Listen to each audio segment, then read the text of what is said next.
Infinite resources, love it or hate it, they are a necessary part of gameplay. In the mid to late game of Rimworld, infinite resources are needed in order to progress to the next level. Now we do have access to infinite resources in base game vanilla Rimworld with no DLCs. And before you jump to conclusions and say, oh yeah, we do have deep drills, we love deep drills do that.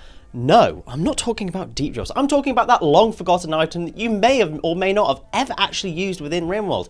I'm talking about the Infinite Chem Reactor. The Infinite Chem Reactor provides a passive income for you finance bros to get chem fuel every few days. And I found a mod that expands on that, lore friendly as well, which I'd like to add, the Infinite Synth Reactor mod. This is a very interesting mod, and honestly I was caught by the fact that the first picture I see of this mod is a baby food providing chem fuel reactor, which I thought was very interesting. So let's get into things and start with the content. So to start off looking at the content of this mod, let's start with the Steam Workshop page. What is there and what do we see? Well, let's start with the thumbnail of it. It shows a sample of what's in the mod, pretty much describes what's in it, and then looking at the rest of it, we have a list of items in the mod, and that's it. I would love to see so much more from this Steam Workshop page. I'd love to see pictures of what's in the mod, descriptions, how do we get these items, what are they used for, the value of the items, and how much we can get from them. This Steam Workshop page is lacking severely. Whilst I do think the thumbnail of it, it's decent, it does a good job, there's a lot more that needs to be added here for it to be up to standards, in my opinion. So following on from the slightly lackluster Steam Workshop page, let's look at the items in game and actually see what they do. Well, we have 22 unique synth reactors producing a range of resources from baby food and nutrient paste all the way up to Devil Strand and Hyperweave. The range of products here is quite strange though. I understand the Hyperweave, I understand Devil Strand, I understand getting steel, plasteel out of these chem fuel reactors type things. But what I don't understand is baby food, nor nutrient paste, and even milk and berries. I don't get the range. I think if every single item was able to be produced by these synthetic reactors, it would make sense, and I would get that there has to be the range, but there's only 22, and there's far more than 22 items within Rimworld. A slight downside, but I also kind of like the restrictedness that you're not then able to just go absolutely wild with it. I'm a mixed about this one. So how does it all work? So basically, it acts as the exact same way as an infinite chem fuel reactor. You'll obtain it from a quest reward, and then you'll put it down, connect it to power, and you will passively generate some of these resources. All of them have different amounts, different time to collect them, depending on the rarity and the scarcity of these resources. It makes sense, you know, this is exactly what I expect from this mod, and it does obviously fit within lore because it's just a chem fuel thing. So I've given you an example of a couple of the items that we can access through these mods: baby food, berries, synth thread, and all those good things. So let me give you the full list of what you can actually get. Baby food, berries, cloth, Devil Strand, gold, granite, hemogen packs, hyperweave, insect jelly, jade, limestone, marble, milk, nutriamine, nutrient paste, plasteel, raw fungus, sandstone, slate, steel, synth thread, and finally uranium. So like I said, there is a lot of items you can get infinitely and passively, but I feel like the range is strange. I want to see every item that I can access. I don't want to just have this limited amount. And if I have got a limited amount, I only want important resources, honestly. Especially for something that's going to be accessed through quests, and it's going to be very late game. I don't understand the point of being able to access baby food, you know? It's a nice touch, and I guess for the ha-has and hee-hees, it does make me smile, but for actual usability, it's a bit weird. So that's all the content in this mod. I've shown you everything, and I've gone through every single item added by this mod. And I like this as a concept. I think this is a mod concept for infinite resources, makes sense, fits in with the lore of Rimworld, and I get it. But, and there's a big but here, I don't like the range. I don't like there's only 22 synth reactors. When I want infinite resources, and it seems to be able to give me every resource that I can think of, I want to be able to access every single resource. I want to be able to have infinite fences. I want to be able to have infinite things. It needs to be either explained further within the lore of this mod or something else as to why I can only access certain resources, why I can't access others, or it just needs to be able to access everything, in my opinion, or only be able to access certain resources. The range confuses me, and it does kind of offset the rest of the stuff, in my opinion. So I think for content at this current stage, I'm very happy giving it a 6 out of 10. I think if you expand it more, give it more select range, and just explain things further, it would be even better. Just at this current moment in time, I'm not too sure. Next, let's look at the quality of all the synth reactors added by this mod. Now, for something that is based off something that is base game, what I'm expecting here is that everything is of a better quality and texture quality than that of base game. And looking at everything, they all have unique colors, something that I'm finding is a very handy thing for balancing and also for the just general quality. It all fits and works perfectly, and you could tell that this is all modded. And then comparing it to the actual chem reactor that's in base game vanilla Rimworld, it's lighter. I'm not sure why they haven't just been made the same color. It would be nice if they did also just fit in together. I think overall, the quality here, this is all we can look at because this is all there is. I'm going to give the quality another solid 6 out of 10. The texture quality hasn't actually been increased at all. It's just been added some nice, unique colors. It's enough, but I would definitely like to see an increase in the texture quality itself. So for all previous mod reviews I've ever done, balancing has been determined by time and resource cost. But for this mod, it's completely different because every single chem reactor, every single synth reactor is obtained through quests. So time is pretty irrelevant. We kind of just have to wait till we get a quest and we get them. So what we're going to be mainly looking at is the time in order to get the resources and the amount of resource that we are receiving and whether or not it's worth actually having. So to begin with, let's look at the amount of time it takes to passively obtain each individual resources. Now there are 10 different time frames for each section of synth reactor in order to produce its selected resource. The quickest one is the first one that requires 8 days, the next one being 10 days, the next then being 16 days, 20 days following that, then 30, then a short jump to 32 days, then to 40 days, then to 50, 60 is then the second last one, and then there is a then massive jump to 1.2 years. Now, some of these time frames do make sense. I like the ones that are very short, producing very basic materials, and I think some of the ones in between also do make sense. I'll go even further into this in a second. To start off, let's look at the ones that the resources that are produced in 8 days. All of these give vaguely over 100 of each resource, with the nutrient paste only giving 14 meals, and the infinite milk chem reactor then giving less than that. The only one that seems to actually make sense, and it vaguely I think works, is the milk reactor, giving 73 every 8 days. I don't think this is very good. I genuinely think you're better off just having a herd of yak or something. But I mean, if you're in the middle of the desert and you haven't got any yaks, I guess it works. Next, the items that are produced in 10 days. Every single one of these makes sense. I think these ones are perfect for the amount of resources you get and the amount of time it takes. All of the blocks producing almost 200 of each every 10 days. And then I think the actual chem fuel reactor itself is extremely balanced as well. The only one that makes no sense to me is over 100 baby food every 10 days. I just don't get it. Why do we need this much baby food in every 10 days? What colony is requiring this?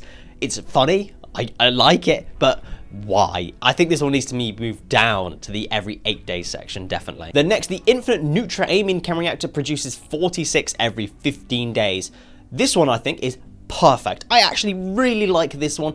For nutra-amine in the base game, something you generally cannot obtain unless you're trading, this one makes perfect sense. I like this one the most. I think this one is extremely well balanced. 15 days is the perfect amount. You're not going to be able to abuse this at all. You're going to be able to, however, produce the resources you need. Great. Fantastic. Next, the items that are produced every 20 days, the Jade and the Hemogen packs. The Jade is whatever. It's probably one of the most useless resources in Rimworld. However, 69, nice, Hemogen packs every 20 days generally makes so much sense. I think this one is another one that's really, really good. Like, if you're running a very heavy Sanguiphage playthrough, great. Once again, fantastically balanced. I like this one a lot. Then bumping it up to the next section, 30 days. 272 steel every 30 days. Once again, I think this one is pretty reasonable. The only thing I will say, however, is that you could very easily just leave your map, set up camp somewhere, or go to another tile, and you could mine way more steel in a very short amount of time. But it's okay. I think it maybe could be up to the amount of steel, and perhaps we could have a reduction in the amount of days. This one is player dependent, I think, in terms of its balancing. Me personally, I would maybe like to see less time, but the same amount of steel. Next, we have insect jelly and synth thread being produced every 32 days. Now, 32 days for 69 insect jelly is horrendous. I think this is possibly the worst trade deal in history. Who on earth cares? I mean, with various other mods, it could make sense for things that are used in insect jelly. But for vanilla Rimworld, doesn't make any sense. The infinite synth thread, however, every 32 days for 140 almost. Perfect again. Really makes sense. I really like this one as well. You can kind of seeing a trend as we go on through this. And the next one being the gold, being obtained every 40 days for 69 of it. This one I'm on the fence about. I think it could definitely be an either improvement in the amount of gold you get or a reduction in the amount of time. Next, the infinite chem reactor, giving us 144 uranium every 50 days. This one again, like with the gold, I'm a little bit on the fence about. I would definitely like to see a reduction in the amount of time to get this, or maybe an increase in the amount of uranium. Next, we have plasteel and devil strand, both being able to be obtained within 60 days. These ones I think actually make a lot of sense. The devil strand one specifically, because I mean that one already takes ages to grow, and it's whatever, you know. I don't think you're necessarily going to be using a lot of devil strand at any time. The plasteel one being just over 100 of it, maybe not the best, but once again, for 60 days, I generally think that's quite good if you get this one early into your late game stage of Rimworld. And last but not least, we have the infinite hyperweave chem reactor, giving us 144 hyperweave every 1.2 years. I don't understand this one, honestly. I genuinely don't get it. When we have access to so much synth thread at so little time as well compared to this, what's the point? I know. I mean, I understand hyperweave is probably one of the best materials in the game. I understand that, but in 1.2 years of Rimworld, you could have literally like gone from the mid game to the late game to finish it. I don't see it. I just don't see the time frame that's gone into this. Either give me 400 every 1.2 years, but 144s, you're gonna barely make yourself a Parker or anything. This one I don't agree with whatsoever. So looking at the balancings of the amount of time it takes to obtain these passive resources, I'm a little bit confused. So what I want to see is how often am I actually going to be able to obtain these synth reactors? Are these going to be a big part of my game, and where am I going to be able to get them? So what I did was I went into dev mode and I created 25 unique quests, all worth the value of 2,000 points, which I'd say is pretty mid to late game and in between there roughly. So out of the 25 quests that were generated, only 7 provided various synth reactors. This is a decent amount. I mean, it is vaguely more than a quarter that are going to be providing us with these reactors.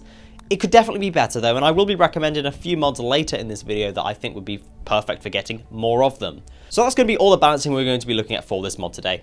And I'm in a weird place for thinking about the balancing of this. I think that the balancing for the Nutra-Amine, the Synth Thread, the Steel, the Milk, even the Devil Strand and the Plasteel is generally pretty good. I think for the amount of time that it takes to passively obtain these items, it kind of makes sense.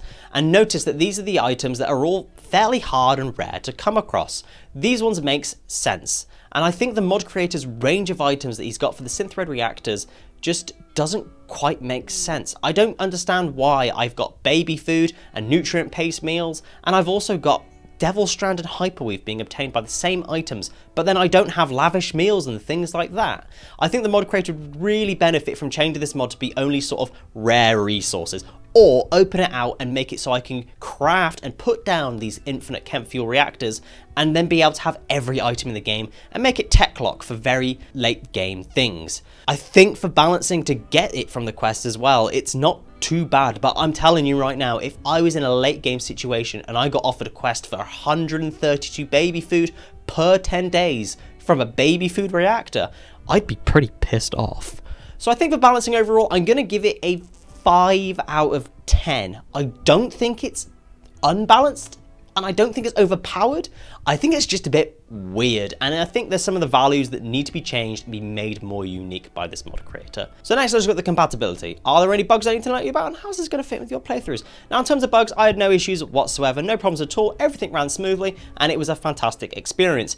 Looking at the Steam Workshop page, there are no bugs, apart from one that was reported and then fixed pretty immediately, and then somebody else saying that this mod was cheats. This mod is further away from being cheating than I've ever seen from an infinite resource mod. Honestly, it's just not cheating at all, because it's based on the infinite chem fuel reactors. So I mean, if you have issues with the infinite chem fuel reactors in the base game, I mean, I guess you might have them here. So how will this work with your playthroughs? Well, funnily enough, this isn't going to work in a playthrough that's medieval or tribal inspired. This mod's going to fit in perfectly with anything that's industrial and very vanilla, very basic in what it does, and I think that this mod fits perfectly with that. I will, however, note that I think a retexture for this mod to make it look better and look a little bit more spacer tech would be a really good idea as well, and it would fit in really well within that age if there was a retexture of this. I think as well that a mod pack that is designed around questing and exploring and role-playing, this mod would also fit in really well as well, just so you can access more of these items and you can passively have a map somewhere and you can travel around the world, do loads of quests and just keep generating passive resources in that regard.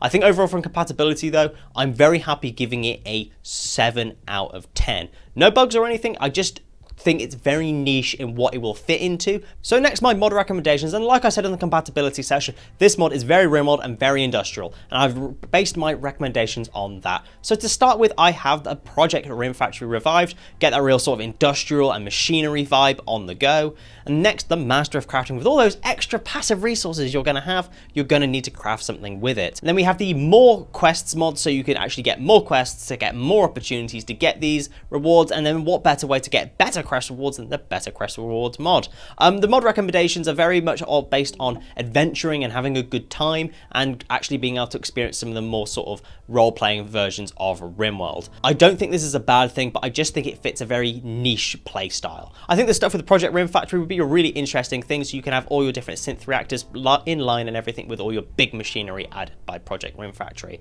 I think for mod recommendations, I'm very happy once again giving this a 7 out of 10, which does actually surprise me because I didn't think it was going to perform as well, but I'm actually quite impressed with that. So last of all, my conclusion. Where am I at with this? Well, I think as a concept, this mod is fantastic. It fits in great with base game vanilla Rimworld, and it really expands something that the developers of actual Rimworld have kind of forgotten about. It's something that I'd love to see implemented into base game vanilla Rimworld, and I think it's a great idea, honestly.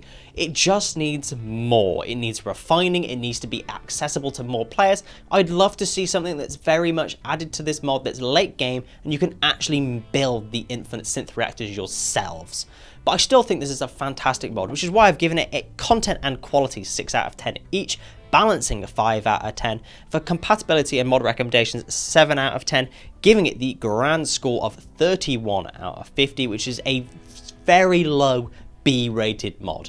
I think this mod has the potential to be a big part of people's playthroughs, and I think in terms of balancing and passive resource income, it's nearly kind of there. It just needs a little bit more time, a little bit more love, and it could be a really, really good mod. But don't base your opinion on what I've said. I highly recommend you guys check this mod out and give the mod creator some ideas as to how you could improve this, because like I said, this is a really good concept that I think could definitely be integrated with pretty much all your playthroughs, depending on where this mod goes. So if you have enjoyed my review of today's mod, consider liking, subscribing, and make sure you tell your mum about me, and I'll see you next time. Thank you.